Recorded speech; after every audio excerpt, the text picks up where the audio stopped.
എടാ പടം തുടങ്ങി 5-ാം മിനിറ്റില് തിയേറ്റർ നിന്ന് കൈയടിക്കുന്ന സീൻ വരും. അതിന്റെ ഒരു റീസണിൽ ഞാനും ഒരു ഭാഗമായിരിക്കും. പക്ഷെ അതേസമയം ഓഡീഷൻ ഒക്കെ വന്ന് എന്നോടൊന്ന് അഭിനയിക്കണമെന്ന് പറഞ്ഞാൽ അവിടെ എന്തും കാണിക്കും. അങ്ങനത്തെ പ്രശ്നം എനിക്കില്ല. ഒരു മാസം ഈ പടം, അടുത്ത മാസം ആ പടം, പിന്നെ ഈ പടം, അങ്ങനത്തെ ആളല്ലല്ലോ ഞാൻ. എനിക്ക് അങ്ങനെ ഒരുപാട് സിനിമകൾ വരുന്ന ഒരാളല്ല. ഈ റൊണാൾഡോ ചിത്രം എന്ന് പറയുന്നത് എന്റെ ഈ പോകുന്ന ജേണി ഒന്നും എന്നുള്ളതല്ല. ഇതിനകത്ത് ഒരുപാട് ജോണേഴ്സ് മാറുന്നുണ്ട്, ഇതൊക്കെ വരുന്നുണ്ട്. എനിക്ക് ഈ കഥ പറയാൻ ഭയങ്കര ഇഷ്ടമാണ്. സ്റ്റോറി ടെല്ലിംഗ് ഭയങ്കര ഇഷ്ടമാണ്. അങ്ങനെ കൂടുതൽ ബുക്കിനോടില്ല. കിട്ടുന്ന നേരം മൊത്തം സിനിമ കാണുമല്ലേ, അതായത്. പക്ഷെ ബുക്ക് വായിക്കുന്ന ശീലം നല്ലതാണ്, അത് വായിക്കണം. പിന്നെ വായിക്കുന്നത് വേറെ കുറെ കാര്യങ്ങൾ. മമിത ഞാനും ഇന്റർനാഷണൽ ലോക്കൽ സ്റ്റോറിയിൽ ഒന്നിച്ച് അഭിനയിച്ചു. അപ്പൊ ഞാൻ എപ്പോഴും പറയാം എന്റെ ഫസ്റ്റ് ഹീറോയിൻ ആയിട്ട് അഭിനയിച്ചു. ഫോണിലൊക്കെ നമ്മളിങ്ങനെ കാണുമ്പോ ഓക്കെ, സിനിമ പോലെ ഉണ്ടല്ലോ എന്ന് പറയും. പക്ഷെ ഇതൊക്കെ കഥയൊക്കെ വെച്ച് നമ്മള് തിയേറ്ററിലോട്ടൊക്കെ വന്നു കഴിഞ്ഞാൽ ഇതാവും.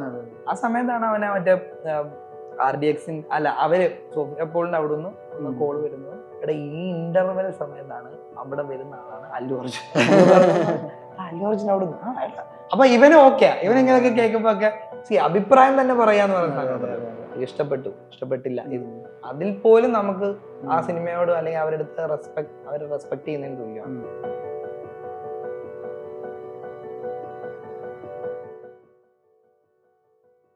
അശ്വിൻ ജോസ് ആണ് ദ ക്യൂ സ്റ്റുഡിയോ അഭിമുഖത്തിൽ. നമസ്കാരം. ഒരു റൊണാൾഡോ ചിത്രമാണ് ഏറ്റവും പുതിയ റിലീസ്. ഞാൻ സിനിമയെ പറ്റി സംസാരിക്കുന്നതിന് മുന്നേ ഈ റൊണാൾഡോ ഫാൻസ് പൊതുവെ പറയുന്നൊരു കാര്യമുണ്ടല്ലോ, ഭയങ്കര അഗ്രസീവ് ആയിട്ടുള്ള, ഭയങ്കര ഇൻസ്പയറിംഗ് ആയിട്ടുള്ള ഒരു ജേർണി എപ്പോഴും പറയാം. പൊതുവെ ഒരു ആക്ടറിന്റെ ഇപ്പൊ ആസ്പയറിംഗ് ആക്ടേഴ്സിനോടൊക്കെ പൊതുവെ പറയുന്നൊരു കാര്യമുണ്ട്, നിങ്ങൾ അടിച്ചു നിൽക്കണം, നിങ്ങൾ ഭയങ്കര അഗ്രസീവ് ആയിട്ട് പെരുമാറണം, ഭയങ്കര എക്സ്ട്രോവേർട്ട് ആയിട്ട് ഫീൽ ചെയ്യണം, ഭയങ്കര ഷെയിംലെസ് ആയിട്ട് ചാൻസ് ചോദിക്കണം. ഈ അശ്വിന്റെ ഇപ്പോ ക്വീനിലൊക്കെ വരുന്നതിന് മുമ്പുള്ള ഒരു ജേർണി ഒക്കെ ഈ പറഞ്ഞ അഗ്രസീവ് നേച്ചർ തുടർന്ന് ഇങ്ങനെ ഉണ്ടായിരുന്നോ? എനിക്ക് പൊതുവെ പെട്ടെന്ന് ഇടിച്ച് സംസാരിക്കാൻ ഇച്ചിരി മടിയുള്ള കൂട്ടത്തിലാണ്. പക്ഷെ അതേസമയം ഇപ്പൊ നമ്മുടെ ഒരു പാഷന്റെ ഇതൊക്കെ വെച്ച് നോക്കുവാണെങ്കിൽ നമ്മൾ ഉള്ളിൽ ഇങ്ങനെ കിടക്കുന്നുണ്ട്. ഇത് എങ്ങനെയാണ് ഒരു തവണ ഒന്ന് സംസാരിച്ചൊക്കെ ഒന്ന് ഇതായി കഴിഞ്ഞാൽ, പക്ഷെ എനിക്ക് പെട്ടെന്ന് കേറി ഈ പറയാൻ ചാൻസും ഇതൊക്കെ അങ്ങനെ പെട്ടെന്ന് കേറി. എന്താ എന്റെ ഒരു റീസൺ എന്ന് വെച്ചാൽ, ചിലപ്പോ എനിക്ക് തോന്നുന്നു ഞാൻ ഈ ജേർണി വരുന്ന സമയം മുതൽ എനിക്ക് റൈറ്റിങ്ങും ഇതൊക്കെ ഉണ്ട്. അപ്പൊ നമുക്ക് റൈറ്റിംഗ് നമ്മൾ എഴുതുമ്പോൾ നമുക്ക് കുറെ ക്യാരക്ടേഴ്സ് ഒക്കെ നമ്മുടെ മനസ്സിലുണ്ടല്ലോ. അപ്പൊ നമ്മളുടെ അടുത്ത് ഇങ്ങനെ നമ്മുടെ കൂടെ ഉള്ളവരൊക്കെ ചിലപ്പോ പറയത്തില്ലേ, ഇങ്ങനെ ഒരു ക്യാരക്ടർ ഇങ്ങനെയൊക്കെ പിടിക്കുന്ന നമ്മളിങ്ങനെ ചിന്തിക്കില്ല. അപ്പൊ എന്റെ എപ്പോഴും ഡൗട്ട് എന്താന്ന് വെച്ചാല്, ഇപ്പൊ ഒരാളിപ്പം ഒരു ഡയറക്ടറിനെ കിട്ടി, പുള്ളി ചിലപ്പം എല്ലാം റേറ്റ് ചെയ്ത് പുള്ളിയുടെ ഐഡിയയിൽ കുറെ ആർട്ടിസ്റ്റിനെ ഒക്കെ വെച്ചിട്ടുണ്ടാവും. ഞാൻ പോയി ചോദിച്ച് പുള്ളിക്ക് എന്തെങ്കിലും ഇത് ആവുമോ എന്നുള്ള ഒരു സാധനം എപ്പോഴും വരാറുണ്ട്. പക്ഷെ അതേസമയം ഓഡീഷൻ ഒക്കെ വന്ന് എന്നോടൊന്ന് അഭിനയിക്കണമെന്ന് പറഞ്ഞാൽ അവിടെ എന്തും കാണിക്കും. അങ്ങനത്തെ പ്രശ്നം എനിക്കില്ല. പക്ഷെ അത് ആ സ്പേസ് വരണം. ചുമ്മാ കയറി പോകുന്നത് എനിക്ക് അങ്ങനെ ഒരാൾക്ക് ഒരു ബാഡ് ഫീല് വരത്തില്ലെന്ന് ഭയങ്കര ആഗ്രഹമുണ്ട്. പരിചയമുള്ള സ്പേസിലാണെങ്കിൽ കുറച്ചുകൂടെ എന്റെ പരിചയമുള്ള സ്പേസിൽ ഞാൻ ഭയങ്കര അഗ്രസീവ് ആണ്, അങ്ങനത്തെ ആളാണ്. അല്ലാതെ നമുക്ക് പെട്ടെന്ന് പോയിട്ടേ ഭയങ്കര പ്രശ്നമാണ്. ഇപ്പൊ ഈ സിനിമയിലും അശ്വിൻ അല്ലെങ്കിലും റൈറ്റർ ആണ്, ഫീച്ചർ ഫിലിമിൽ തന്നെ എഴുത്ത് ശീലമുള്ള, മീൻസ് ആക്ടറായിട്ട് എത്രത്തോളം ആസ്പയർ ചെയ്യുന്നു അതുപോലെ റൈറ്റർ ആയിട്ടും കൂടെ നിൽക്കുന്നതാണ്. സിനിമയായിട്ട് കണക്ട് ചെയ്യുകയാണെങ്കിൽ സിനിമയിലും ക്യാരക്ടർ ഈ പറഞ്ഞ പോലെ ആസ്പയറിംഗ് ഡയറക്ടറാണ്, റൈറ്ററാണ്. നിങ്ങളോടൊക്കെ ഇപ്പൊ ഇതിന്റെ ക്യാരക്ടർ ഫസ്റ്റ് ബ്രീഫ് ഒക്കെ തരുമ്പോ അതില് കിട്ടുന്ന ഒരു ഹൈ പോയിന്റ് എന്താ? ശരിക്കും നമ്മുടെ ഒരു ലൈഫ് തന്നെയാണല്ലോ നമ്മൾ കേൾക്കേണ്ടി വരുന്നത്. എനിക്ക് തോന്നുന്നു ഈ സബ്ജക്ട് റിനോ ചേട്ടൻ ഇങ്ങനെ ജസ്റ്റ് ഒരു ഐഡിയ പറഞ്ഞു, ഫിലിം മേക്കറിന്റെ ഒരു ജേർണി ഉണ്ട് ഇതിനകത്ത് പറഞ്ഞു. അപ്പൊ ചേട്ടാ നമുക്ക് കഥ കേൾക്കാന്നുള്ള പുള്ളി സ്ക്രിപ്റ്റ്, ഇത്രയുള്ള ഒരു സ്ക്രിപ്റ്റ് എടുത്ത് എനിക്ക് തന്നിട്ട് എടാ വായിക്കാനാ പറഞ്ഞത്. Bound script. അപ്പം എനിക്കെന്താ വെച്ചാൽ ഈ വായന എന്നുള്ളത് ഒരു കുറച്ച്, ഞാനാണെങ്കിൽ പോലും എന്റെ സ്ക്രിപ്റ്റ് ഞാൻ വായിക്കാൻ കൊടുക്കുന്നത് ആ ഒരു ലാസ്റ്റ് പരിപാടിയൊക്കെ ആകുന്ന മൊമെന്റിലാണ് വായിക്കാൻ കൊടുക്കുന്നത്. കൂടുതൽ എനിക്ക് നറേഷനാണ് ഇഷ്ടം. എനിക്ക് ആ നറേഷനിലാണ് അവരെ ഇരുത്താനും പറയാനും ഒക്കെ ഇഷ്ടം. ഇവിടെ ഫുൾ കോൺഫിഡൻസിൽ സ്ക്രിപ്റ്റ് എടുത്തോ വായിച്ചോ എന്നുള്ള രീതിയിൽ ഞാൻ ശരിയായിട്ട് ഞാൻ വായിച്ചിട്ട് പറയാന്ന് പറഞ്ഞു. ഞാൻ മൈൻഡിൽ വെച്ചു, ഓക്കെ ബ്രേക്ക് എടുത്ത് വേണം ഇത് വായിച്ചു പോകണം. പക്ഷെ ഇത് സ്റ്റാർട്ടിങ് വായിച്ചു തുടങ്ങിയപ്പോൾ മുതൽ ഇതിന്റെ അകത്ത് ഒരുപാട് കഥകൾ, ലെയേഴ്സ് ഇതിനകത്ത് വരുന്നുണ്ട്. ഇത് ഒറ്റ കഥയിലുള്ള ഈ റൊണാൾഡോ ചിത്രം എന്ന് പറയുന്നത് എന്റെ ഈ പോകുന്ന ജേണി ഒന്നും എന്നുള്ളതല്ല. ഇതിനകത്ത് ഒരുപാട് ജോണേഴ്സ് മാറുന്നുണ്ട്, ഇതൊക്കെ വരുന്നുണ്ട്. അപ്പൊ അത് നമ്മളിങ്ങനെ ഒരു റൈറ്റർ, അയാള് എനിക്ക് മനസ്സിലായി പുള്ളി എന്ത് കോൺഫിഡൻസിൽ ആ സ്ക്രിപ്റ്റ് എന്റെ തന്നെന്നുള്ളത്. അത്രയും ഡീറ്റെയിൽ ആയിട്ടാണ് ഇതിലിരിക്കുന്നത്. വായിക്കുമ്പോൾ നമുക്ക് മനസ്സിലാവും. അപ്പൊ ഞാൻ ഓർക്കും ഇങ്ങനെ ഇതിന്റെ പരിപാടി എന്നുള്ളത്. അപ്പൊ അത് മനസ്സിലായപ്പോ തന്നെ ഞാൻ ഭയങ്കര ഓക്കെ ഇത് ആണ്. അതില് തന്നെ എന്റെ ഈ ജേണി, എന്റെ ഈ ക്യാരക്ടറിന്റെ ജേണി വന്നപ്പോ എനിക്ക് ഭയങ്കര ഇൻട്രസ്റ്റിംഗ്, ഭയങ്കര റിലേറ്റബിൾ ആണെന്ന്. കാരണം ഈ നമ്മൾ കഥ പറയാൻ പോകും, പ്രൊഡക്ഷന്റെ അടുത്ത് കഥ പറയാൻ പോകുമ്പോഴും തൊട്ടുള്ള, അല്ലെങ്കിൽ അതിനു മുന്നേ നമ്മൾ നമ്മുടെ വീട്ടിൽ പറയുമല്ലോ ഇന്നൊരു മീറ്റിംഗ് ഉണ്ട്, ഇന്നൊരു കഥ പറയാൻ പോകണം എന്ന് പറയുമ്പം വീട്ടുകാരുടെ ഒരു പ്രതീക്ഷയുണ്ട്, നമ്മുടെ പാർട്ട്ണർ നമ്മൾ വെക്കുന്ന ഒരു പ്രതീക്ഷയുണ്ട്. ഇതിന്റെ ഒക്കെ കൂടെ തന്നെ നമ്മളെ പ്രതീക്ഷ വെക്കണം. എന്നാൽ അവിടെ പോകുമ്പോൾ ഉള്ള നമ്മുടെ ടെൻഷൻ, ഇങ്ങനെയുള്ള കാര്യങ്ങളൊക്കെ എനിക്ക് ഭയങ്കര റിലേറ്റബിൾ ആയിരുന്നു. അങ്ങനത്തെ സീനൊക്കെ വരുമ്പോ ഞാൻ റീനോ ചേട്ടനോട് ചേട്ടാ ഇങ്ങനെ ചെയ്യണമെന്ന് ചോദിക്കാറേ ഇല്ല. കാരണം എനിക്കറിയാം അത് വരും, ശരിക്കും വരും. അത് അതിന്റെ കൂടെ എനിക്ക് സാധാരണ എനിക്ക് സിനിമകളിൽ എനിക്ക് വരുന്നെന്ന് പറയുന്നത് ഒരു ഭയങ്കര വലിയ എന്തെങ്കിലും തമാശ പറയുക പോവുക എന്നുള്ളൊരു സംഭവമാണ് കൂടുതൽ വരുന്നത്. അങ്ങനെ എനിക്ക് ക്യാരക്ടറിന് ഒരു ഡെപ്ത് ഉണ്ടോന്ന് ചോദിച്ചാൽ പറയാൻ ഉണ്ടാവില്ല. കൂടുതലും പിന്നെ ആ ഒരു കോളേജ് റേഞ്ച് കഥയായിരിക്കും എപ്പോഴും വരുന്നത്. അപ്പൊ ഇവിടെ കുറെ അങ്ങനെയൊക്കെ ഡിഫറെന്റ് ഉണ്ടായിരുന്നു എനിക്ക്. ഞാനിങ്ങനെ എനിക്ക് ഭയങ്കര സന്തോഷമായി ചേട്ടൻ എന്നെ അങ്ങനെ ഒരു ക്യാരക്ടറിൽ എന്നെ ചിന്തിച്ചല്ലോ എന്ന് പറയുന്ന ഒരു സന്തോഷം. ഇതെല്ലാം ഉണ്ടായിരുന്നു. ഈ അശ്വിൻ ആസ് എ റൈറ്റർ ശരിക്കും നോക്കുകയാണെങ്കിൽ എങ്ങനെയാണ് ശരിക്കും ഇപ്പോ വായന കുറച്ച് മടിയുണ്ട് എന്ന് പറയുന്നിടത്തുനിന്ന് ഭയങ്കര ടൈം ഇൻവെസ്റ്റ് ചെയ്യണം ഈ ആക്ടർ ആവാൻ, അതിന്റെ ജേർണി എന്ന് പറഞ്ഞാൽ അതിന് ബ്രേക്ക് എടുത്ത് എഴുത്ത് പറഞ്ഞാൽ ഭയങ്കര പ്രശ്നമുള്ള പരിപാടി കൂടെയാണ്. ആസ് എ റൈറ്റർ എങ്ങനെയാ ശരിക്കും ഒരു റൊട്ടീനൊക്കെ എന്താ ശരിക്കും? അല്ലേ, എനിക്ക് തോന്നുന്നത് ഞാൻ നേരത്തെ പറഞ്ഞ എനിക്ക് ഈ കഥ പറയാൻ ഭയങ്കര ഇഷ്ടമാണ്. സ്റ്റോറി ടെല്ലിംഗ് ഭയങ്കര ഇഷ്ടമാണ്. അതിലുണ്ടല്ലോ, അതിൽ ആക്ടിങ് ഉണ്ട്, ഞാൻ ഒരാളെ കൺവിൻസ് ചെയ്തെടുക്കാനുള്ള ഒരു പെർഫോമൻസ്. അതെ, ഞാൻ മ്യൂസിക് ഒക്കെ ഇടും, റെഫറൻസ് മ്യൂസിക് ഒക്കെ വെച്ച് നമ്മൾ അങ്ങനെ വെച്ചിട്ടാണ് കഥയൊക്കെ പറയുന്നത്. അപ്പൊ എനിക്ക് ആ ഒരു അത്രയും നേരം ആളുകള് നമ്മളെ ശ്രദ്ധ വെച്ച് നമ്മൾ അവരെ കൊണ്ടുവന്ന ആ ജേണി, അങ്ങനത്തെ പരിപാടി എനിക്ക് ഭയങ്കര ഇഷ്ടമാണ്. അപ്പം ഞാൻ മാക്സിമം എഴുതുന്നതെന്ന് പറയുന്നത് ഇത് ഫൈനലി എന്റെ തലയിൽ ഫുൾ ലോക്കായി എനിക്ക് ഫീൽ ചെയ്യുമ്പോ മാത്രമേ ഞാൻ എഴുതൂ.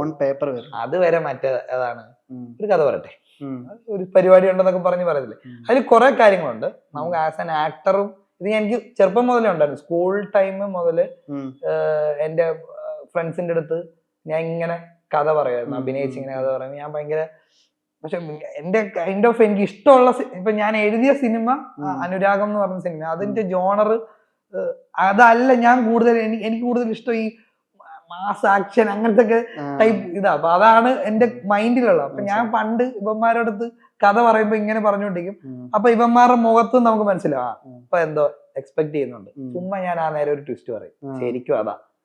അതെങ്ങനെ എനിക്കും അറിയത്തില്ല. അപ്പൊ ഞാൻ ചുമ്മാ ഇങ്ങനെ കഥ പറയും, ലൈക്ക് പറയുമ്പോ തന്നെ ഡെവലപ്പ് ആയി വരുന്ന കഥ പറച്ചില് ഡെവലപ്പ് ആയി. അല്ലാതെ എനിക്ക് തോന്നുന്നില്ല എനിക്ക് എന്നെപ്പോലെ ഒരാൾക്ക് ഇരുന്ന് അങ്ങനെ ഇങ്ങനെ ആലോചിച്ച് പറ്റത്തില്ല. ഇതിങ്ങനെ പറഞ്ഞുള്ള ആ പോക്കിലാണ് ഇത് നടക്കുന്നത്. വായനാശീലം ഇല്ലാത്തതെന്ന് പറയുന്നത് എനിക്ക് തോന്നുന്നു നമ്മൾ ഒരു സിനിമയാണല്ലോ, നമ്മൾ ഒരു ചെറുപ്പത്തിൽ അതിനോടങ്ങൊരു ഇഷ്ടം ഭയങ്കര വന്നു. പിന്നെ എനിക്ക് അങ്ങനെ ഒരു സാഹചര്യം ഉണ്ടായിരുന്നുള്ളതാണ്. നമ്മള് വീട്ടില് മമ്മി പപ്പ ഒക്കെ കുറച്ച് നാള് ഞാൻ ജനിക്കുന്നതിന് മുന്നേ അവര് ഈ ബോംബെയിലും ഗുജറാത്തിലൊക്കെ ആയിരുന്നു. അപ്പൊ അവര് കൂടുതൽ കാണുന്നത്, അവർക്ക് ഈ ഹിന്ദി സിനിമ പരിപാടിയൊക്കെ ഭയങ്കര ഇഷ്ടമാണ്. ചേട്ടൻ എന്നൊക്കെ ഒരു 7 വയസ്സ് മുതൽ. അപ്പൊ ചേട്ടൻ ആ സമയത്ത് ഈ മറ്റേ തമിഴ് പരിപാടി ഇത് നമ്മൾ ഇതെല്ലാം നമ്മള് പാൻ ഇന്ത്യയിൽ ഇരുന്നാ കണ്ടോണ്ടിരിക്കുന്നത്, എപ്പോഴും കണ്ടോണ്ടിരിക്കുന്നത്. അപ്പൊ ഞാൻ ഇങ്ങനെ നമുക്ക് പറയും നമുക്ക് അങ്ങനെ ചെയ്യണം ഇങ്ങനെ ചെയ്യണം, ഇവിടെ നിന്ന് ഇന്നൊരു ആക്ടർ ഈ മൊമെന്റിൽ വരണത്. ഇപ്പൊ അങ്ങനെയൊക്കെ വരുമ്പോ ഞാനിങ്ങനെ എന്റെ കൂട്ടുകാരൊക്കെ പറയും, എടാ പണ്ട് നീ അങ്ങനെയൊക്കെ പറയത്തില്ലായിരുന്നു പറയും. അതാണ് നമ്മുടെ മൈൻഡിൽ എപ്പോഴും ഉള്ള ഒരു ഇത്. അപ്പൊ എനിക്ക് തോന്നുന്നു അങ്ങനെ കൂടുതൽ ബുക്കിനോടില്ല, കിട്ടുന്ന നേരം മൊത്തം സിനിമ കാണുമല്ലേ. അതായത് പക്ഷെ ബുക്ക് വായിക്കുന്ന ശീലം നല്ലതാണ്, അത് വായിക്കണം. പിന്നെ വായിക്കുന്നത് വേറെ കുറെ കാര്യങ്ങൾ. ഇപ്പൊ എന്തെങ്കിലും നടന്ന ഇൻസിഡന്റ്, ആ ഇൻസിഡന്റിനെ ബേസ് ചെയ്ത് അതൊക്കെ നമുക്ക് പിന്നീട് ഇന്റർനെറ്റും കാര്യങ്ങളും ഒക്കെ നമുക്ക് വന്നപ്പം മുതൽ തുടങ്ങിയ ശീലം, അങ്ങനെയുള്ള ശീലമാണ്.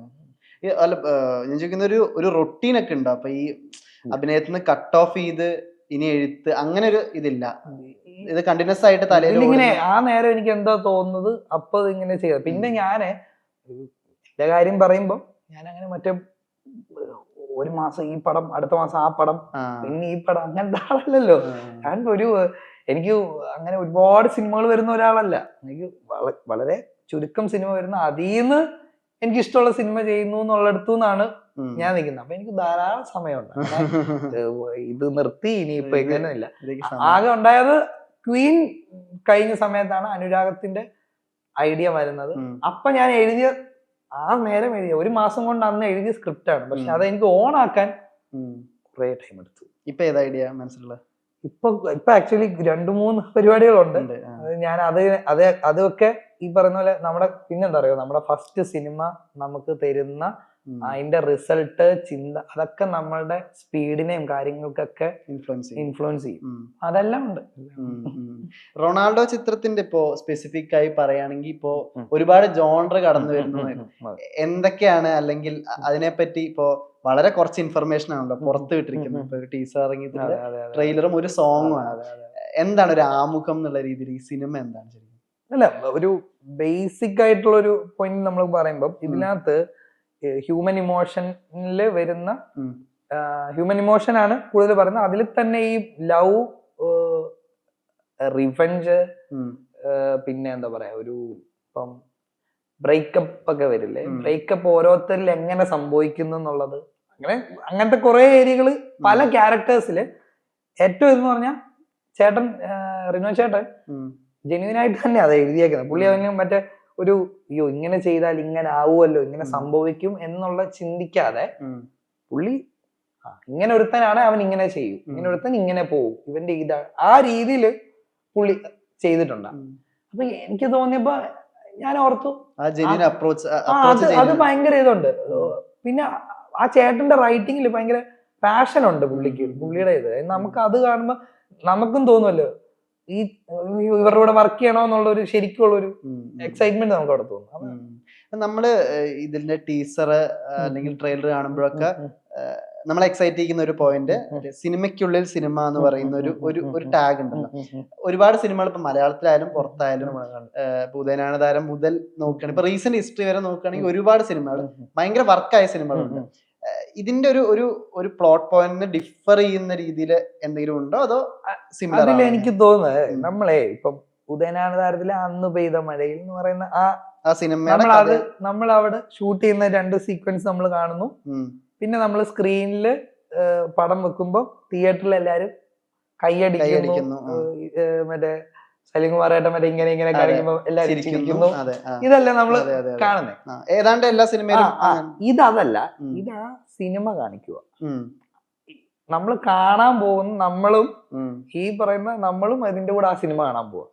അപ്പൊ ഒരു പോയിന്റ് നമ്മൾ ഇത് സിനിമയെന്ന് തുടങ്ങി, പിന്നെ നമ്മൾ ആ ജേണി പോകും, പിന്നെ അതിനൊരു എൻഡിങ്, ഇത് അങ്ങനെ ഒരു പോകുന്ന പോക്ക. ഒരു സിനിമയ്ക്ക് ടിക്കറ്റ് എടുത്ത 2 സിനിമ. സത്യം പറയാം, ഞാൻ ചേട്ടനോട് പറയും, ചേട്ടൻ അതിന് റൊണാൾഡോ എന്ന് പുള്ളി പേരിട്ടതിന് പുള്ളിയുടെ ഒരു പെർസ്പെക്റ്റീവ് പുള്ളി പറയാം. അല്ലാതെ പറയുമ്പോ ഒരു എനിക്ക് തോന്നുന്നു 5 കഥയെങ്കിലും അതിനകത്ത് ഇങ്ങനെ പോകുന്നുണ്ട്. അപ്പൊ അങ്ങനൊക്കെ കണ്ടപ്പോഴേ അതാ ബ്രോ, ഇതേ സാധനം തന്നെ സിനിമയ്ക്കുള്ളിലെ സിനിമ എന്ന് പറയുമ്പോ നമ്മൾ ചിന്തിക്കുന്ന മറ്റേ സാധനം ഉണ്ടല്ലോ, അതല്ല ഇത്. ഇതിലിങ്ങനെ എല്ലാത്തിലും കുറെ ക്യാരക്ടേഴ്സും ഇതും ഒക്കെ പോകുന്നുണ്ട്. ഇപ്പൊ ഞാൻ പറഞ്ഞപ്പോ സ്പോയിലർ അല്ലെങ്കിൽ പറഞ്ഞാൽ മതി, ഇപ്പൊ റൊണാൾഡോ ഡയറക്ട് ചെയ്യുന്ന സിനിമയിലെ ക്യാരക്ടറാണോ ഈ വീൽ ചെയറിൽ മറ്റേ കുട്ടി ഇരിക്കുന്ന? അത്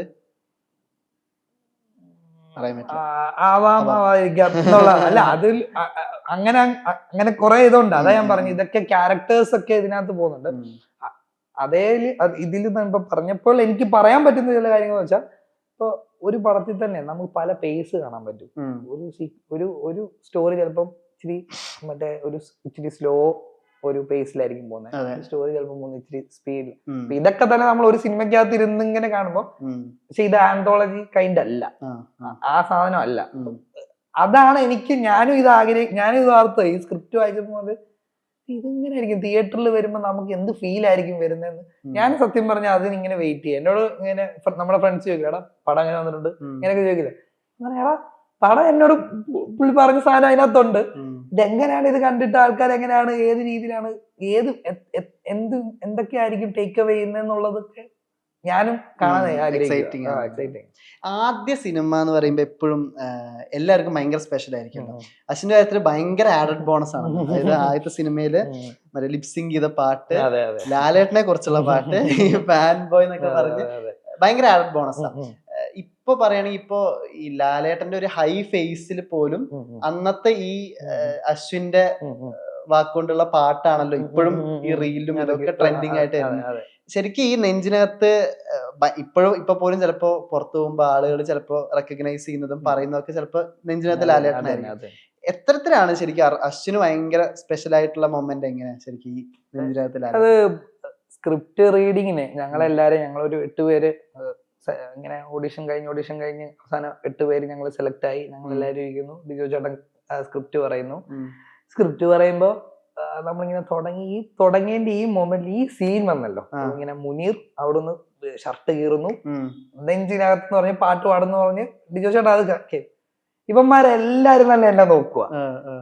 ഞാനും അവരെ നോക്കുമ്പോ എനിക്ക് മനസ്സിലായി എനിക്കൊരു ഹിറ്റ് കിട്ടി. കാരണം അപ്പോഴേ നമുക്കറിയാം അത് ഓടും. കാരണം അവിടെ ലാലേട്ടന്റെ പരിപാടിയാണ് അവിടെ ഹൈ നിൽക്കുന്നത്. അപ്പം അത് നമുക്ക് ഓടും എന്നുള്ള ഉറപ്പാ. ഞാൻ അങ്ങനെ നേരത്തെ ഒന്നും പറയാത്ത ഞാൻ എന്റെ കൂട്ടുകാരോട് വരും ഫസ്റ്റ് ഡേ അവന്മാര് പടം കാണാൻ പോകുമ്പോ ഞാൻ അവന്മാരോട് പറഞ്ഞു തന്നായിരുന്നു, എടാ പടം തുടങ്ങി 5-ാം മിനിറ്റില് തിയേറ്റർ നിന്ന് കൈയടിക്കുന്ന സീൻ വരും, അതിന്റെ റീസണിൽ ഞാനും ഒരു ഭാഗമായിരിക്കും എന്ന് പറഞ്ഞു. അവന്മാര് ഇത്രയും കോൺഫിഡൻസാ നോക്കുമ്പോ ആ ഒരു സാധനം ഉണ്ടല്ലോ, അത് നമുക്ക് അത്ര ഉറപ്പായിരുന്നു. പിന്നെ എനിക്ക് പിന്നീട് ഉണ്ടായ ഒരു കാര്യം എന്ന് വെച്ചാല്, ഇപ്പൊ ഞാൻ എല്ലാവരും പറഞ്ഞിട്ടുണ്ട് ഞാൻ മമ്മൂക്ക ഫാനാണ്.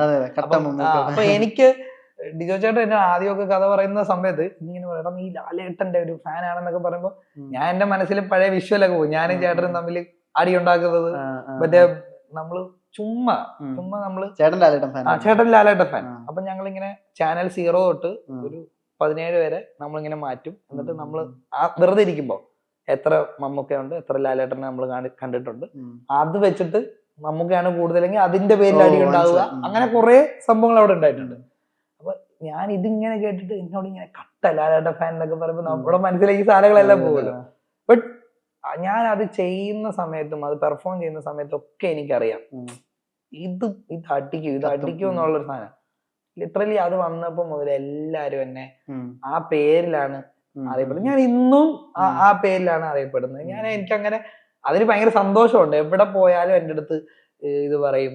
നമ്മുടെ ലാലേട്ടന്റെ ഈവൻ ബ്ലസ്സി സാറിനെ ഞങ്ങള് ചെന്നൈയിൽ വെച്ച് കണ്ടു. ഗൗതം സാറിന്റെ ഡബിന് വേണ്ടി അന്ന് പോയപ്പോ, അനുരാഗത്തിന്റെ സമയത്ത് പോയപ്പോ, അപ്പൊ ഞാനും ഷാദും മറ്റേ പരിചയപ്പെടാൻ ഇങ്ങനെ പോയതാ. അപ്പൊ ഞങ്ങളിങ്ങനെ ഒരു സിനിമയുടെ ഭാഗമായിട്ട് വന്നതാണെന്നൊക്കെ പറഞ്ഞപ്പോഴത്തേക്കും ബ്ലസ് സാറ്, അപ്പം ഞാൻ ആക്ടറൊന്നും കയറി പറഞ്ഞില്ല, നമ്മളിങ്ങനെ ഇങ്ങനെ എഴുതുന്നതാണെന്നൊക്കെ. ബ്ലസ് സാർ എന്നോട്, നിങ്ങളൊരു ആർട്ടിസ്റ്റ് അല്ലേ? അതെ, മറ്റേ ലാലേട്ടന്റെ പാട്ടൊക്കെ ഇപ്പൊ നമുക്ക് വരുന്ന ഒരു സാധനം ഉണ്ടല്ലോ, അത്രയും നമ്മൾ അറിയുന്നു എന്ന് പറയുന്ന ഒരു സാധനമില്ല, അത് ഇപ്പോഴും ഉണ്ട്. എനിക്ക് ഇന്നും അത് ഭയങ്കര ഫീലാണ്. ലാലേട്ടനായിട്ട് എപ്പോഴും കോൺവെർസേഷൻ ഞങ്ങൾ അല്ല ഇതിനെ പറ്റിയല്ല, ഞാൻ കണ്ടപ്പോ മോനെ സുഖമാണോ എന്നൊക്കെ ചോദിച്ചിട്ടുണ്ട്, ഞങ്ങള് ഫോട്ടോ ഒക്കെ എടുത്തിട്ടുണ്ട്. പിന്നെ ബ്രോ ഞാൻ നേരത്തെ പറഞ്ഞില്ലേ, നമ്മൾ ബേസിക്കലി ഇവരെയൊക്കെ കാണുമ്പോ ഉണ്ടല്ലോ നമുക്ക് സംസാരിക്കാൻ പറ്റില്ല. ഇതൊക്കെ മറന്നു. ഞാൻ മമ്മൂക്ക ഫസ്റ്റ് ടൈം കണ്ടപ്പോഴും പിന്നെ വൈഫിന്റെ കൂടെ പോയപ്പോ ഓക്കെ ആയിരുന്നു. രണ്ടാമത് ഒരു ദിവസം VKP സാറായിട്ട് ഇങ്ങനെ പോയപ്പം നമുക്ക് ഇങ്ങനെ അനുരാഗ് സിനിമ കണ്ടതിനെ പറ്റിയും എനിക്ക് മമ്മൂക്കയോട് എന്റെ ഉള്ളിൽ ഒരുപാട് കാര്യങ്ങൾ സംസാരിക്കാറുണ്ട്. എന്റെ ഉള്ളിൽ ഇങ്ങനെ മറ്റേ വരുന്നുണ്ട്, പക്ഷെ ഒന്നും നമുക്ക് പറയാൻ പറ്റത്തില്ല. ചിലപ്പോ എനിക്ക് ഒന്നും ഇനിയൊക്കെ എപ്പോഴെങ്കിലും കാണുമ്പോ കോൺവെർസേഷൻ നടത്തണം. ഈ ക്വീന്റെ പറഞ്ഞ പോലെ തന്നെ ഭയങ്കര സ്പെഷ്യൽ ആയിട്ടുള്ള ഷോർട്ട് ഫിലിം ആണല്ലോ ഈ കളർപ്പടം എന്ന് പറഞ്ഞാൽ. അത് നമുക്കറിയാം, അത് ഓക്കെ, അത് പുറത്തിറങ്ങുമ്പോ ഓക്കെ ഇത് മില്യൺ ക്രോസ് ചെയ്യും, ഈ സംവിധായകന് ഉറപ്പായിട്ട് പടം കിട്ടും എന്നുള്ളത് നമുക്ക് അത് കാണുമ്പോ തന്നെ അറിയാം. ഉറപ്പായിട്ടും അത് ഒരു പടം പിച്ച് ചെയ്യാൻ വേണ്ടി ഉണ്ടാക്കിയ സാധനമാണ്. അശ്വിനെ സംബന്ധിച്ച് സ്പെഷ്യലാണ്. ലീഡായിട്ട് ആദ്യമായിട്ട് ലീഡായിട്ട് വരുന്നു. മമിതയെ സംബന്ധിച്ച് സ്പെഷ്യൽ ആണ്, നഹാസിനെ സംബന്ധിച്ച് സ്പെഷ്യൽ. എന്തായിരുന്നു മൊത്തം നഹാസിലെ പ്ലാൻ ശരിക്കും ഈ കളർപ്പടം സംവിധാനം ചെയ്യുമ്പോൾ? അത് പറഞ്ഞാൽ ഇവനെ 14 Days of Love എന്ന് പറഞ്ഞ ഷോർട്ട് ഫിലിം, അതിന് മുന്നത്തെ മ്യൂസിക് വീഡിയോ ഉണ്ണിലാലു ഒക്കെ വെച്ച് ചെയ്തിട്ടുണ്ട്. ഞങ്ങൾക്കിടയിൽ ഞങ്ങള് ചുമ്മാ ഇട്ട് വാട്ടും, ഏതാ 2K കിഡ്സിന്റെ ഗൗതം മേനോനാണോ പറഞ്ഞ് നമ്മളിങ്ങനെ അവരെ ഇട്ട് ഇതാകും. കാരണം ഒരു എനിക്ക് ഫ്രണ്ട്സിന്റെ ഇടയിൽ നമ്മൾ ഈ ക്രിഞ്ചും അങ്ങനെയൊക്കെ പറഞ്ഞ് നമ്മള് പറയുന്ന സാധനമൊക്കെ പറയും. അല്ലാതെ പ്രോപ്പർ യൂട്യൂബിന് അത് അങ്ങനത്തെ പരിപാടിയാണ്. അപ്പൊ ഇങ്ങനെ അപ്പൊ ഇവനിങ്ങനെ ഒരു ദിവസം ഇങ്ങനെ എന്നെ വിളിച്ചപ്പം എന്നെ വിളിച്ചിട്ട് ഇങ്ങനെ പറഞ്ഞു, അളിയാടാ ഒരു പരിപാടി ഉണ്ട് നമുക്ക് പിടിക്കാം എന്ന് പറഞ്ഞിട്ട് ഇവനിങ്ങനെ പറഞ്ഞു. ഞാൻ പറഞ്ഞടാ പരിപാടി പിടിക്കാം, പക്ഷെ ഇവന്റെ എന്താ വെച്ചാൽ ഇവൻ ഈ ചെറിയ പരിപാടിയിൽ എന്തെങ്കിലും പറഞ്ഞിട്ടേ നമുക്ക് പിടിക്കാന്ന് പറയാം. അപ്പൊ നമുക്ക് എന്താ വെച്ചാ ഇവനിങ്ങനെ ആ ത്വരയിൽ ഇങ്ങനെ പറയും. അപ്പൊ ഇവൻ എന്നോട് പറഞ്ഞു മറ്റെന്താ നമ്മൾ ഒരു കല്യാണ വീട്ടിൽ പോകുന്നു, വീഡിയോ ഷൂട്ട് ചെയ്യുന്നു, അപ്പൊ വരുമ്പോഴത്തേക്കും എല്ലാം മാറിയിരിക്കുക. എടാ ബേസിക് ഐഡിയയിലെ തന്നെ നമുക്ക് പ്രശ്നമില്ലടാ, നമ്മൾ എഡിറ്റ് ചെയ്തത് മാറി എന്നൊക്കെ പറഞ്ഞ് ഈ സാധനത്തിൽ ലോജിക്കിന്റെ അത് നമുക്കൊരു ഇതുണ്ടല്ലോ, അത് എങ്ങനെ എന്നുള്ള. അപ്പൊ അവനിങ്ങനെ ഇങ്ങനെ ഒരു സംഭവം പറയാം. ഞങ്ങൾ ഇങ്ങനെ വന്നു, നീ വാ വീട്ടിലേക്ക് വാ നമുക്ക് ഇരിക്കും എന്ന് പറഞ്ഞു. അപ്പൊ ഇങ്ങനെ ചുമ്മാ ഞങ്ങൾ പറയുന്നതിന്റെ ഇടത്തില് അപ്പോഴാണ് സംസാരത്തിലുണ്ടായപ്പോൾ പറഞ്ഞ് ഒരു പാട്ട് നമുക്ക് വെച്ചിട്ട് അതില് ഡാൻസ് എന്നൊക്കെ പറഞ്ഞ്. അപ്പൊ നമ്മൾ ഓർത്തു ഓക്കെ എന്തായാലും ഇപ്പൊ ഈ അടുത്തൊന്നും സിനിമ ചെയ്യാൻ പറ്റത്തില്ല, കോവിഡ് സമയത്ത് എന്നാ നമുക്കൊരു കോവിഡിന്റെ പോലെ നമുക്ക് നമ്മുടെ ആഗ്രഹം ചെയ്യുന്ന പോലെ ഒരു സിനിമയും പരിപാടിയൊക്കെ പോലെ ചെയ്യാന്ന് പറഞ്ഞ് അങ്ങനെ ആ നേരം നമ്മൾ അവിടെ നിന്ന് ചുമ്മാ ആലോചിക്കുക ഇതിങ്ങനെ ചെയ്യാം, എന്നിട്ട് ക്ലൈമാക്സിൽ ഇങ്ങനെ വരുന്നു. അപ്പൊ ക്ലൈമാക്സില് ഇതൊന്നും ഇല്ല, നമ്മൾ ചുമ്മാ അങ്ങനെ പ്ലാൻ ചെയ്തു. അപ്പൊ ഒരു പ്രൊഡക്ഷൻ ടീം ഇത് ചെയ്യാൻ റെഡിയാന്ന് പറഞ്ഞു. ഓക്കെ ഫണ്ട് നമുക്ക് പടം ചെയ്യാൻ നമുക്കൊരു അവസരമുണ്ട്, ഷോർട്ട് ഫിലിം ചെയ്യാൻ.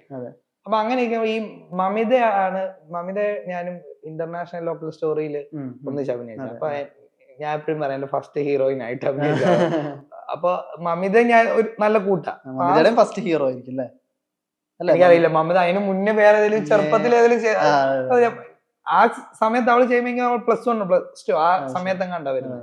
അപ്പൊ ഞങ്ങള് അപ്പം ഇവനറിയാം ഞാനിപ്പോ എന്തെങ്കിലുമൊക്കെ ഇവര് പടങ്ങളൊക്കെ പിടിക്കുന്ന സമയത്ത് എന്തെങ്കിലും കാസ്റ്റിംഗ് ഒക്കെ പറഞ്ഞാൽ എടാ മമിത നല്ല ആക്ട്രസ് ആടാ നല്ല ആക്ട്രസ് ഞാൻ പറയാം. അപ്പൊ ഇവന്മാര് അപ്പൊ ഇവര് പറയും അങ്ങനെ കലയിലാകല്ലോ പരിചയമുള്ളവരുടെ ഇങ്ങനെ ഇട്ട് പറഞ്ഞോണ്ടിരിക്കുന്നു പറയും. അപ്പൊ അങ്ങനെ ഇവൻ പറഞ്ഞാടാ നമുക്ക് മമിതേനെ പറയാലോ എന്ന് വെച്ചു. ഞാൻ പറഞ്ഞു പോയി കഥ പറഞ്ഞു. അങ്ങനെ മമിതയും ഇതിലോട്ട് വന്നു. എന്നിട്ട് ഞങ്ങൾ ഇത് ഷൂട്ട് ചെയ്യുന്നതിന്റെ തലേന്നാണ് മറ്റേ ഡയലോഗും സീക്വൻസും ഒക്കെ എഴുതി നമ്മൾ അങ്ങ് ചെയ്തു നോക്കാം. ഡാൻസും ഇതൊക്കെ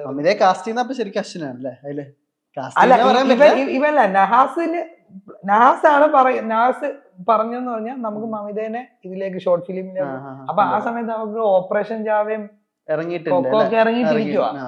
ഞാൻ പറഞ്ഞു എടാ എനിക്കെന്ന് പറഞ്ഞാലേ അവര് സിനിമ ചെയ്തുകൊണ്ട് പോവല്ലേ, നമ്മൾ അങ്ങനെ ചെയ്യില്ലടാ, നമുക്ക് പോട്ടെ നമുക്ക് അങ്ങനെ വെക്കണ്ടെന്നുള്ള രീതിയിലാണ് ഞാൻ ആദ്യം പറഞ്ഞത്. പക്ഷെ ഇവൻ പറഞ്ഞു ഇല്ല നീയും അവള് ഒരു കോമ്പിനേഷൻ വന്നാൽ നമുക്ക് അങ്ങനെ ഒരു പരിപാടി പിടിക്കാന്നൊക്കെ പറഞ്ഞു. അപ്പൊ ചോദിക്കണോ? അപ്പൊ ഞാൻ മമ്മി ഇങ്ങനെ ഒരു കഥയുണ്ട് നീ കേക്ക് എനിക്ക് ഇഷ്ടപ്പെടുന്നതൊക്കെ പറയും. നമ്മള് ആദ്യമേ ഇത് വിടില്ല. അങ്ങനെ മമിതയും കഥ കേട്ടു, ഇന്നായത് നമ്മളന്ന് ഷൂട്ട് ചെയ്ത്. നമുക്ക് സത്യം പറഞ്ഞാൽ നമുക്ക് ഇത് അങ്ങനെ നമ്മുടെ ഉള്ളിലുണ്ട് ഇതൊക്കെ മില്യൺ അടിക്കണം വെറുതെ തമാശക്കൊക്കെ പറയും. പക്ഷെ നമുക്ക് അങ്ങനെ അത്ര ഇതൊന്നും ഇല്ല, കാരണം കഥയിൽ ഒരു ഡെപ്ത് ഒന്നും ഇല്ലല്ലോ. പക്ഷെ അവിടെ നമ്മളിങ്ങനെ ആ പാട്ടും ഇതും അപ്പൊ പെട്ടെന്ന് വിനീതേട്ടൻ പാടാന്ന് പറയുന്നു. അങ്ങനെ നമ്മൾ അങ്ങ് ചെയ്തതാ. ചെയ്തു വന്ന് ഒരു ഫസ്റ്റ് 2 ദിവസം കഴിയുമ്പോ മുതല് ഈ എഡിറ്റ്സ് പിള്ളേരില്ലേ ഇങ്ങനെ ഓരോന്ന് എഡിറ്റ് കട്ട്സ് ഇങ്ങനെ വേറെ വേറെ പാട്ടൊക്കെ വെച്ച് അത് അങ്ങോട്ട് തുടങ്ങി വൈറലായി. പിന്നെ ഒരു പോക്കായിരുന്നു. പിന്നെ ഫുള്ള് പിന്നെ അപ്പത്തേക്ക് അവന് ഇങ്ങനെ കോള് വന്നോണ്ടിരിക്കുക. പിന്നെ അതിന്റെ ഇടയ്ക്ക് ഒരു പ്രൊഡക്ഷൻ കമ്പനി അവനെ വിളിച്ചിട്ട് പറഞ്ഞു ഇത് വെച്ചിട്ട് നമുക്കൊരു സിനിമ ഇതിന്റെ എക്സ്റ്റൻഡ് സിനിമ. അപ്പൊ അവൻ വീണ്ടും പുതിയൊരു ഐഡിയ ആയിട്ട് പറഞ്ഞു നമുക്ക് ഇങ്ങനെ ഞാൻ പറഞ്ഞു അളിയാ അതെ തിയേറ്ററിൽ നമ്മൾ ചെയ്യുന്ന പോലെ ഇതൊക്കെ നമ്മളെ മറ്റേ ഫോണിലൊക്കെ നമ്മളിങ്ങനെ കാണുമ്പോ ഓക്കെ സിനിമ പോലെ ഉണ്ടല്ലോ എന്ന് പറയും. പക്ഷെ ഇതൊക്കെ കഥയൊക്കെ വെച്ച് നമ്മള് സിനിമ തിയേറ്ററിലോട്ടൊക്കെ വന്നു കഴിഞ്ഞാൽ ഇതാവും. ആ സമയത്താണ് അവനെ മറ്റേ RDX അല്ല അവര് സോഫിയ പോളിന്റെ അവിടെ നിന്ന് ഉള്ള കോള് വരുന്നതും പിന്നെ ആ ജേർണി സ്റ്റാർട്ട് ചെയ്യുന്നത്. അപ്പത്തേക്കും എനിക്ക് അപ്പുറത്ത് എന്റെ അനുരാഗവും ഓണാക്കിയിരിക്കുമായിരുന്നു, അതും നടക്കുമായിരുന്നു. DQ പടത്തിന്റെ ഒക്കെ സ്ക്രിപ്റ്റ് ആ സമയത്ത് നഹാസ്. പിന്നെ അത് നഹാസ് DQ പടത്തിന്റെ ഈ ഐഡിയ പറയുന്നത് ക്വീനിലെ ഇവൻ അഭിനയിക്കുന്ന കാര്യം. അപ്പൊ ആ സമയത്ത് ഇവൻ അതിന്റെ ഓപ്പോസിറ്റ് സീനിയർ ഗ്യാങ്ങിലെ ജേക്കബ് കോളേജ് സീക്വൻസ്. ഞാൻ പഠിച്ച കോളേജിലെ ഷൂട്ട് ചെയ്തു. ആണോ? തൃശ്ശൂര്.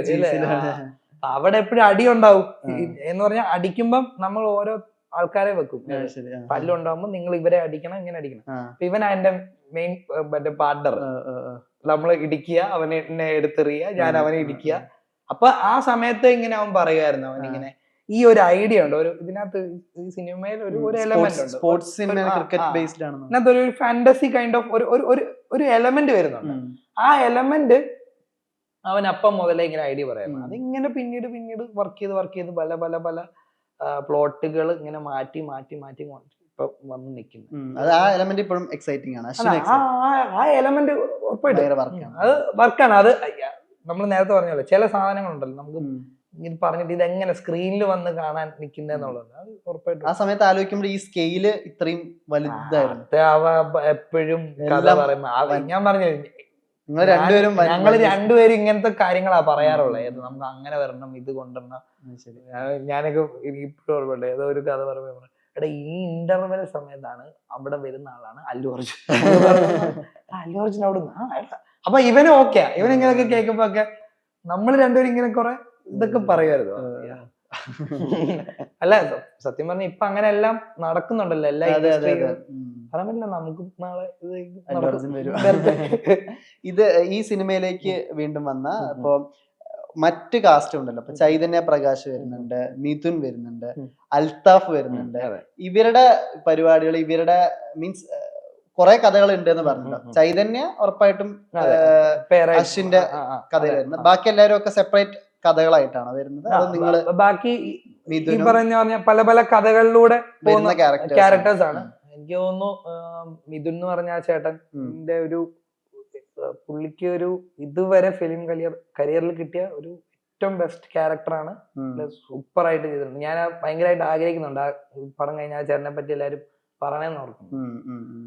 അതുപോലെ തന്നെ ഇപ്പം അൽത്താഫൊക്കെ ആണെങ്കിലും ഇവരൊക്കെ എന്നെ സംബന്ധിച്ചിടത്തോളം ഇവരൊക്കെ ഈ സിനിമയിൽ വരിക, നമ്മൾ ഇതിന്റെ പാർട്ടാവുക എന്ന് പറയുന്നത് വലിയ കാര്യമാണ്. ഇതില് ചൈതന്യയുടെ എനിക്ക് തോന്നുന്നു ടെക്നിക്കലി പറയുകയാണെങ്കിൽ ഫസ്റ്റ് സിനിമയാണ് ചൈതന്യ ഇത് അഭിനയിക്കുന്ന സമയത്ത്. അപ്പൊ ഇതെല്ലാം വെച്ച് നമുക്ക് നോക്കുമ്പോൾ നമ്മളെ സംബന്ധിച്ചിടത്തോളം ഞങ്ങൾക്കൊക്കെ ആ ഒരു എനർജി ഉണ്ടായിരുന്നു, ഇങ്ങനെ വരണം ഇങ്ങനെ പോകണമെന്ന്. അതിനകത്ത് മിഥുൻ ചേട്ടൻ എനിക്ക് തോന്നുന്നു പുള്ളി കുറെ നാളായിട്ട് ഓരോരോ ചെറിയ ക്യാരക്ടേഴ്സ് ഇങ്ങനെ ചെയ്തുകൊണ്ടിരിക്കുകയാണ്. സാധാരണ നമ്മുടെ ടോക്കിലിടയിൽ നമ്മളൊക്കെ പറയാറുണ്ട്, നമുക്ക് ഈ ചേട്ടനെ കാസ്റ്റ് ചെയ്യണം, ഇങ്ങനെയൊക്കെ ചെയ്യണം എന്നൊക്കെ നമ്മൾ പറയുന്ന കൂട്ടത്തില്ല. എനിക്ക് തോന്നുന്നു ഈ പടം പുള്ളിക്ക് അതൊരു ബ്രേക്ക് ആയിരിക്കും വിശ്വസിക്കുന്നു. അൽത്താഫിന്റെ ഈ പറഞ്ഞ കൗണ്ടറും ഫൺ പരിപാടിയാണ്. നമ്മൾ അൽത്താഫിലെ ഇഷ്ടപ്പെട്ട ഒരു സാധനം ഉണ്ടല്ലോ, അത് ആ സാധനമാണ്. മ്യൂസിക്കലി എന്നുള്ള രീതി ആണോ പോകുന്നത്? ഇതിന്റെ ഒരു സോങ് ആകെ റിലീസ് ആയിറങ്ങിയ, പക്ഷെ എന്നാലും അല്ല ഈ പടത്തില് മ്യൂസിക് ഡയറക്ടർ ദീപക് രവി എന്ന് പറഞ്ഞ പുള്ളിക്ക് ഇതിനകത്ത് വലിയൊരു പങ്കുണ്ട്. ബേസിക് തിങ് കുറെ ജോണർ മാറുന്നത് കൊണ്ട് തന്നെ ഇതിലെ സ്കോർ എന്ന് പറയുന്നത് ഒരു പടത്തിന്റെ സ്കോർ അല്ല, നമ്മൾ പല ഇതിൽ പടത്തിന്റെ സ്കോർ വേണം, പല മൂഡ് വേണം, വർക്ക് ചെയ്യാൻ ഒരുപാട്. അപ്പം ഞാൻ ഇത് മ്യൂസിക് ഒക്കെ ഇട്ട് കണ്ടപ്പോ ഞാനിങ്ങനെ ആ പുള്ളിയോട് ഇങ്ങനെ പറയുകയും ചെയ്തായിരുന്നു, ബ്രോ കാരണം ഇതെല്ലാം ഇതിന്റെ റീസൺ എന്താ അറിയോ, എല്ലാരും അവർക്ക് അവരുടെ ടാലന്റ് തെളിയിക്കാൻ ഒരു അവസരം കിട്ടിയേക്കോ. എല്ലാരും അവരവരുടെ ഇത് ചെയ്തിട്ടുണ്ട്. ഇപ്പൊ റിനോയ് ചേട്ടനാണെങ്കിലും എനിക്ക് തോന്നുന്നത്, ഞാൻ ക്വീനിന്റെ സമയം മുതൽ സാഗറേട്ടൻ എന്റെ എഡിറ്റർ ഉണ്ട്, നമ്മുടെ ഇതിന്റെ എഡിറ്റർ സാഗറേട്ടൻ പറയുന്നത് കേട്ടിട്ടുണ്ട്, റിനോയ് ചേട്ടന്റെ കുറെ സബ്ജക്റ്റ് ഉണ്ട്, കുറെ കഥകളുണ്ട്. റിനോയ് ചേട്ടനും ഈ പറയുന്ന പോലെ കുറെ കഷ്ടപ്പെട്ടാണ് ഈ ഒരു പ്രോജക്റ്റ് ഓൺ ആക്കി എടുത്തത്. അപ്പം എനിക്ക് തോന്നുന്നത് ഈ സിനിമയ്ക്കകത്ത് ഇപ്പൊ എന്റെ ക്യാരക്ടർ പോയ ജേണി ഒന്നും ഇവരുടെ റിയൽ ലൈഫ് ജേണി ഒക്കെ വെച്ച് നോക്കുമ്പോൾ സിനിമയിൽ നമ്മൾ പറയത്തില്ലേ മറ്റേ സ്ട്രഗിൾ ചെയ്ത് ഇങ്ങനെ വരുന്ന ഈ മൊമെന്റ് പോയി അടിക്കുക എന്നൊക്കെ പറയുന്നത്. ഇവരുടെ റിനോഷന്റെ ഒക്കെ ജേണി അത്ര ഒരുപാട് സ്ട്രഗിൾസ് വന്നിട്ടുണ്ട്. പക്ഷെ പുള്ളിയിൽ എനിക്ക് ഇഷ്ടപ്പെട്ട ഒരു കാര്യം, പുള്ളി എപ്പോഴും ആ ഒരേ ലെവല് മെയിൻറ്റെയിൻ ചെയ്ത് നടക്കും എന്നൊക്കെ ഉള്ള ഒരു ഉള്ളിൽ കാണും, പക്ഷെ നമ്മളെ അടുത്ത് അതൊരിക്കലും പ്രൊജക്ട് ചെയ്യാറില്ല. അടിപൊളിയാവട്ടെ. അപ്പൊ Yes, yes. എല്ലാവിധ ആശംസകളും. Thank you. റൊണാൾഡോ ചിത്രം വലിയ രീതിയിൽ സ്വീകരിക്കട്ടെ. അതാണ് ഞങ്ങൾ ആഗ്രഹിക്കുന്നുണ്ട്. പിന്നെ നമ്മൾ നേരത്തെ പറഞ്ഞ പോലെ ഈ ഒരു ടിക്കറ്റ് കൊടുത്താൽ പല സിനിമകളും കാണാൻ പറ്റും. എല്ലാരും പടം ഒന്ന് പോയി കാണണം, തിയേറ്ററിൽ ഒന്ന് കണ്ടു കഴിഞ്ഞാൽ എന്താ പറയുക, ഇങ്ങനെയുള്ളൊരു സിനിമ വരുമ്പോ എന്താ പറയുക, ആ ഒരു ടീം ആയിട്ട് നമ്മൾ വരുമ്പോ അറിയാലോ, ഇപ്പൊ ഒരു സിനിമ ഓൺ ആക്കുക എന്ന് പറയുന്നത് ഇപ്പോഴത്തെ ഒരു സിറ്റുവേഷനിൽ ഭയങ്കര ടഫാണ്.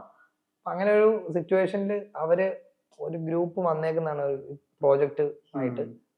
അപ്പം ആ ഒരു ഹിറ്റ് അല്ലെങ്കിൽ ആ ഒരു ആൾക്കാർ കണ്ട് അഭിപ്രായം തന്നെ പറയാന്ന് പറയുന്നത് ഇഷ്ടപ്പെട്ടില്ല, അതിൽ പോലും നമുക്ക് ആ സിനിമയോട് അല്ലെങ്കിൽ അവരെ റെസ്പെക്ട് ചെയ്യുന്നതിന് തുല്യമാണ്. അപ്പൊ എനിക്ക് പറയാനുള്ളത്, നിങ്ങളൊന്ന് ട്രൈ ചെയ്യണം സിനിമ ഒന്ന് കാണാൻ. Thank you so much. Thank you.